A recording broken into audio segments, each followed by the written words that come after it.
Getting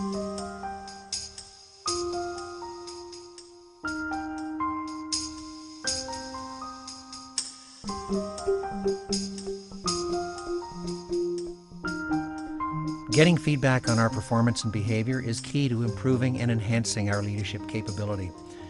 In learning how others see us, we close the gap by viewing our approach to management and leadership through the lenses of others. The 360 assessment gives us a unique opportunity to identify our strengths and improve working relationships with the people we depend on to succeed. And now a colleague has reached out to you to give them feedback to help them augment their capability. They want your help. When used in a supportive manner, assessments help each of us by identifying and clarifying our understanding of our strengths and vulnerabilities, giving a preliminary point from which to measure our personal and collective growth.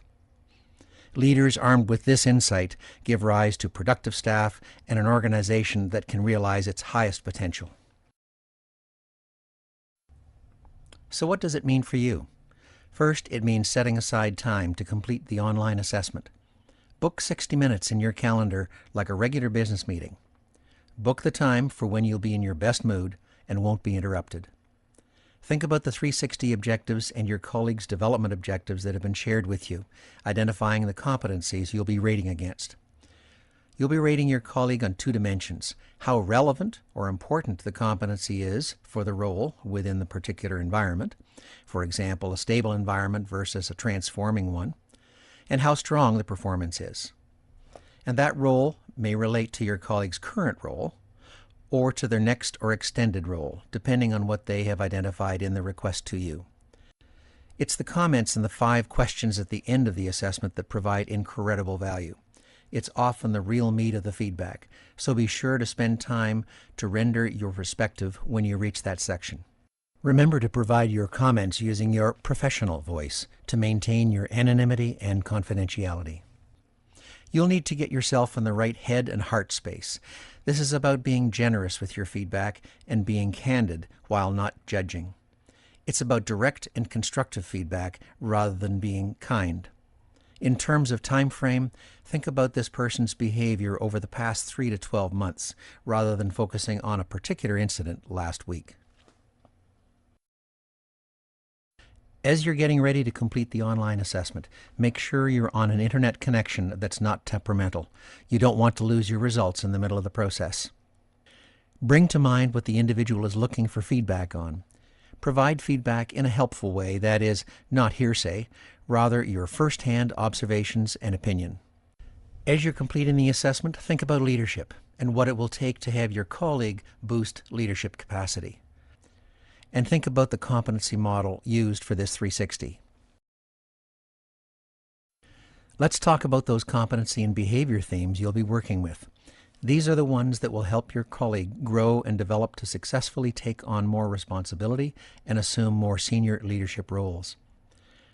There are 4 key competencies and 2 behavioral dimensions. Leaders need to be able to deliver on their accountabilities and commitments.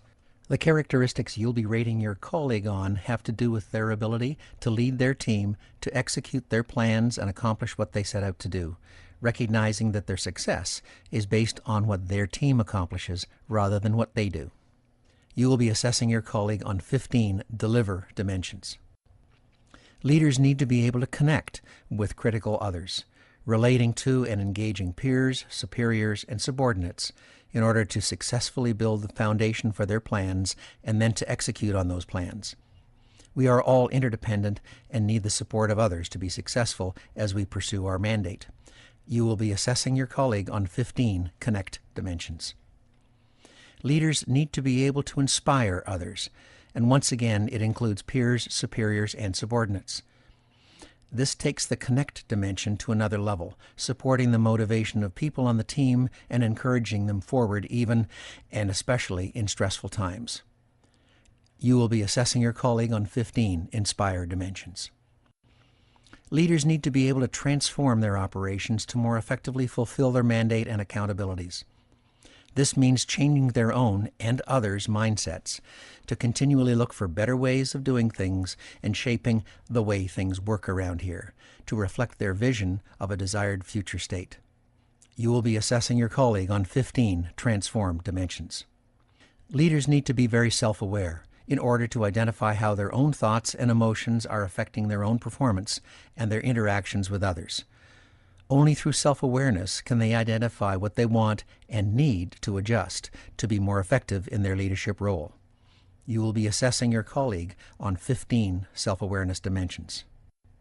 Finally, leaders need to have unquestionable integrity in order to build trust with their peers, superiors, and subordinates.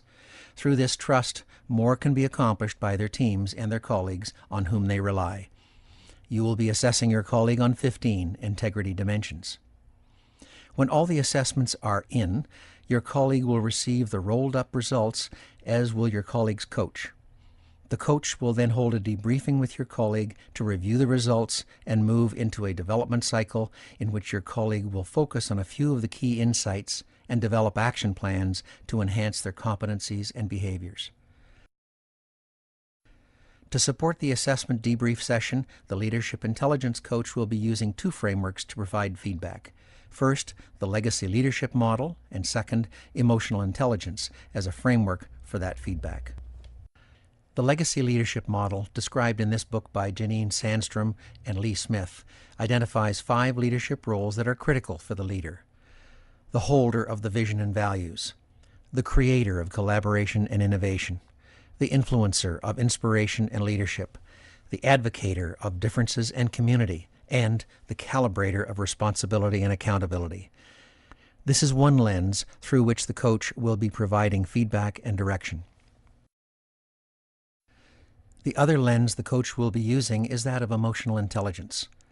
The EQ model, adapted by Multi Health Systems, Inc., deals with 5 dimensions: self-perception, self-expression, interpersonal relations, decision-making, and stress management. We introduce these to you as some context for what will follow from your significant contribution to the growth and development plans generated by your colleague as a result of this exercise. After you've completed the online assessment, take some time to jot down some notes on anything that struck you that you might want to share with the participant, items that could contribute to their growth. You may even want to reach out or check back with your colleague in 3 weeks to offer support and be available for a chat. It's an honor and a privilege to be invited to provide this kind of feedback to another person. It means that they are open to and respect your opinions. You're engaged and even vested in this person's development and future success. We encourage you to take that responsibility with care and mindfulness.